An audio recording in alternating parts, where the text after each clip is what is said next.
everybody. Just want to say thank you to anyone who joined the art collab. It was a huge deal for me to get so many people to actually help me out with this project, and I hope you guys aren't disappointed.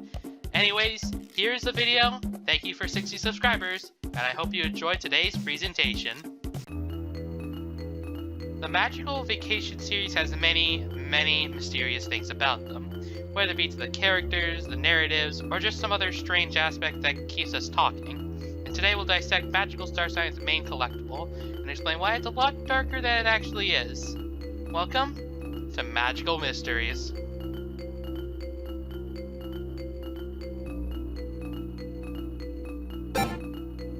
Welcome to Magical Mysteries, the only series on the internet where I can talk about Magical Vacation and not get tired of doing so. And also, upload frequently about this series. And the topic of today is, of course, about gummies. Not the ones you find in your local convenience store, the ones that you collect.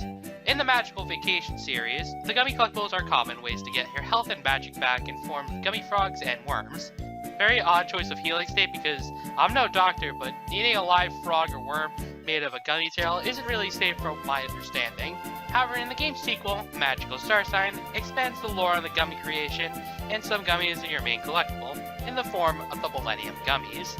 These sort of rare gummies can be found on 5 elemental planets and are an extreme rarity, usually being hard to know if it exists or not. But let's back up a bit. Just what are these things? They can be used to power up your ship to get to Nova, but what just kind of power do these bad babies have? And how do you create them?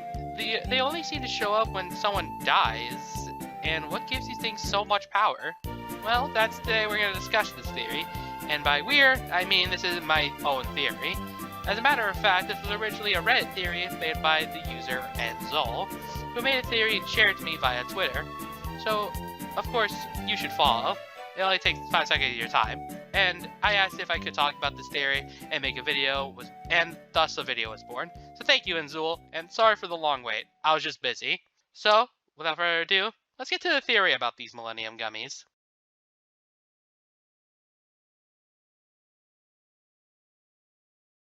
So let's begin with the idea of what these things are before we can make something out of this. The first question is, what are these gummies? Well, the simplest way to explain it is the pure concentrated energy composed of the elements of the planets. Our first real explanation of these gummies we find after we've obtained the first Millennium Gummy on Raisin, the Fire Planet, after the Starfall Festival on Pella. We can head to the Macaroon and the Condiment Tower, where we find our fellow dwarf engineer, Grenadine. He explains that the gummies were created by, of course, a mysterious character of this game, Kraken, also known as the Father of Magic. Can we put fan art here instead? I'm kind of tired of not having a clear look at this guy. Thanks, editor! Anyways, what Grenadine tells us about the mysterious Kraken guy is, quote, he predicted the death of the sun. He said the light planet held the secret to the revival of the sun, so Kraken went out of his way to make a device so he could take him there. What we see at the world scene where Kale, Chard, and Madeline, and all the pirates and enigmas were standing around was the base of Kraken traveling to Nova. Grenadine proceeds to explain how the whole solar system was put together, with the matter of the universe being made of 5 elements: earth, fire, water, wind, and wood, and the Millennium Gummies' powers to change the pure energy to reach Nova, called etherealization. What the game describes as etherealization is the ability to transform your body and mind into a spirit, and being able to warp to the sun planet, which Kraken perfected. We also know Kraken did this again when he tried to went to the dark side of the planet, Shadra.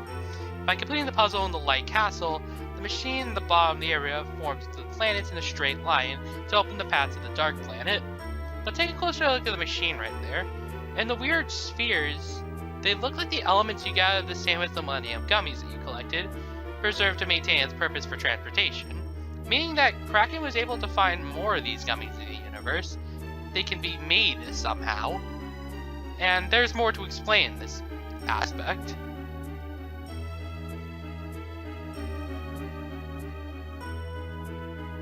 Okay, so we know what they do, right?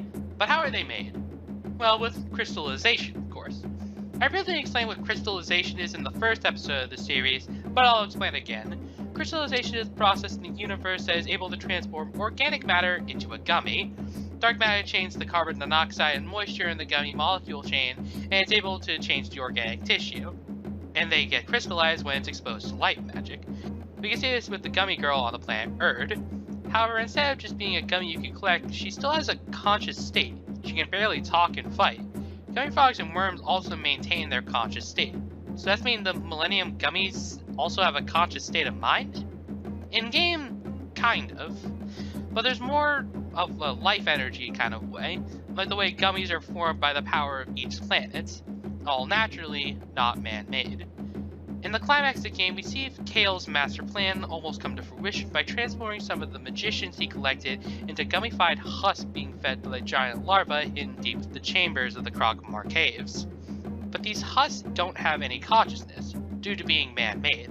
Similarly, the robots on Erd also managed to make gummies factory process, but they are used to fuel themselves.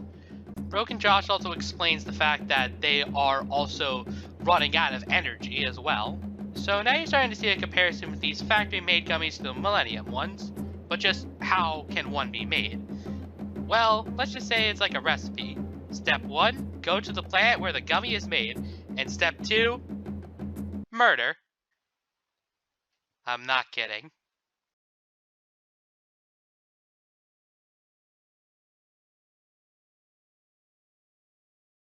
Now, you may say it's crazy that some random magician squid man just killed potentially innocent people just to fuel his research and experiments. And you're right, this is insane. This means that some people that worship this guy is potentially a psychotic killer. Is it possible that he may have stumbled upon these gummies beforehand and there are just multiple? I mean, it could be, but I find that unlikely that you're able to find these naturally 2 times in a row, potentially more.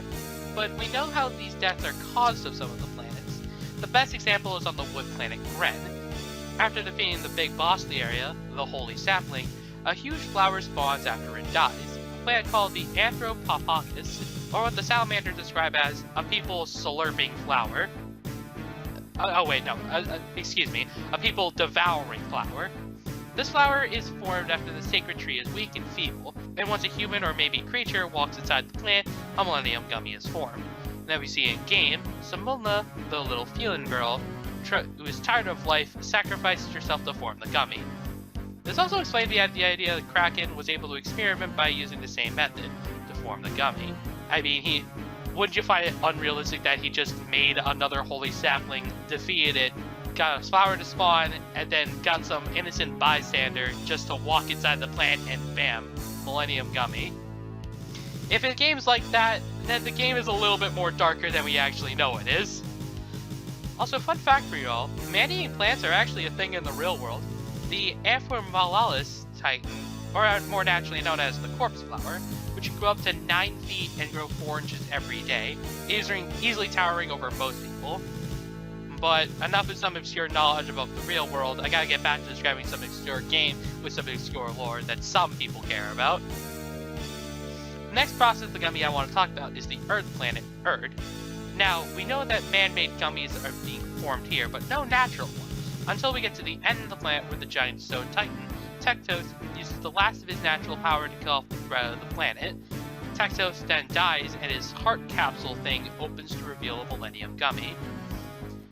Now, in the previous conversation with Tektos, he was one of 9 other stone giants. Now, I don't want to believe Kraken had the absolute strength to take down, presumably something 50 times his size, but maybe he just defeated a few and took the gummies within their hearts when they were already weak. These could have been weak from all this time as well. They have been alive for eons. It literally had to take someone else's earth power just to power Tektos up. So it's entirely possible that maybe Kraken used the dead hearts of the Stone Titans to power his experiments. The next planet to easily describe is the fire planet, Raisin. On Raisin, we can enter the Captors Become Captains, and once you search enough, you can find a Fire Millennium Gummy in the maw of a skeletal dragon. Now, this Iron Stone could just be for aesthetic effect, but the dwarves did warn us that a giant monster was in the caverns. So does this mean a powerful entity died and spawned the gummy? Now this is where the gummy's form becomes more speculative, because there's no clear answer on how this creature turned into a gummy, while others cannot. The closest idea I could come up with is examining the area. There are small other-sized skeletal dragon-like creatures here, meaning that Kraken could have killed or found some other smaller dragons, and maybe the aura of this area is strong enough to form these special gummies over time, and nowhere else. I mean, this area has an auto-movable giant fireball.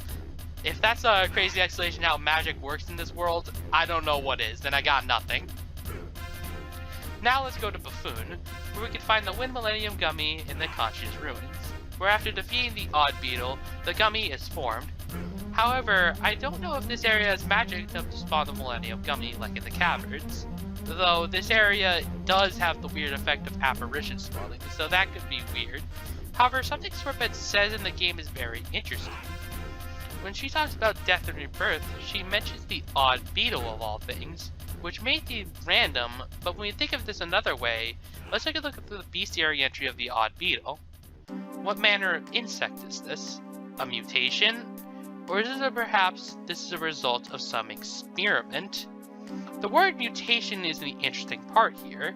I think this is a creature that is carnivorously mutated after its natural play is gummy worms, and as we see in the other part of the bestiary entry, an experiment could hint at Kraken experimenting with the other creatures to shape more Wind Millennium Gummies. Now, it's a very strange why Sorbet brought this up and compared it to the Odd Beetle, but also know she also read the cursed book, The Book of the Dark, which coincidentally was also written by, you guessed it, Kraken. So we got some great explanations for the 4 planets so far, some of which are pretty stretched, but for some turns they can stand on. Then there's the water planet Cassia, where the gummy is located in the Holy Water Pyramid after it was stolen at the Ambergris Academy by the water people of the pyramid. Then there's not really much to add on to, unless we get a bit more creative. I just mentioned that there was water people in the area, and once we actually reach them, they're presumed dead by the hands of the space police. And now my idea is that these water people are the form of the Millennium Gummies. They can take form by Kraken. Maybe Kraken experimented on these little guys. I mean, water people, water Millennium Gummies. It's a pretty easy explanation here, but there's no confirmation of why it's stored in the Academy. But this present one, I think this gummy in particular is actually the soul of Kraken. Again, we really don't have much to work off of, but this academy was created by Kraken, and the water people stole it to hit the temple. This feels a little hollow, but let's imagine a scenario where these gummies can review form. Kraken used his experience on the water people saw what Kraken was doing to their race, and protected of their race, and they transformed Kraken into a gummy for vengeance. It's not a realistic idea, but I think it's dark enough to fit in the game. Now, that's what I think.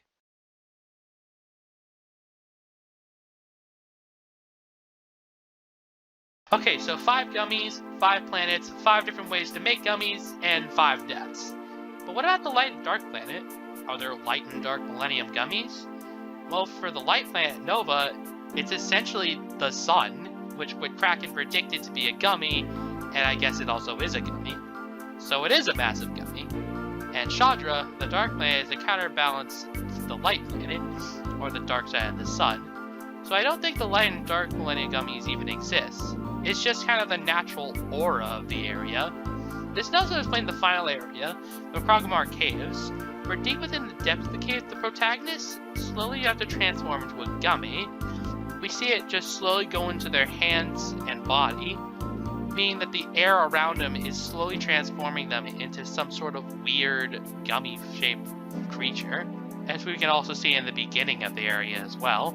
Madeline also slowly starts to transform as well over time, and even Master Kayla evaporates when you beat him in battle, similar to the Odd Beetle. But they don't transform into Millennium Gummy, they just evaporate. So, in conclusion, gummies are absolutely terrifying in this game. Either you transform into one, become fuel for potential multiple future robots, you turn into one just because some kids want some neat gummies to save their teacher, or you melt into a gummy source for an eventual giant larva to eat you, or some crazy experimental squid guy is going to use your body as some sort of Millennium Gummy to fuel its experiments. Regardless, it's very neat to dissect these collectibles, and somehow it's all very cool and terrifying. You also figured out not to worship some mythical magician that just predicts the death and rebirth of the sun, because he could use you for an experiment. Now, this may be all true, maybe not, but it's certainly a mystery to think about next time you hold a gummy.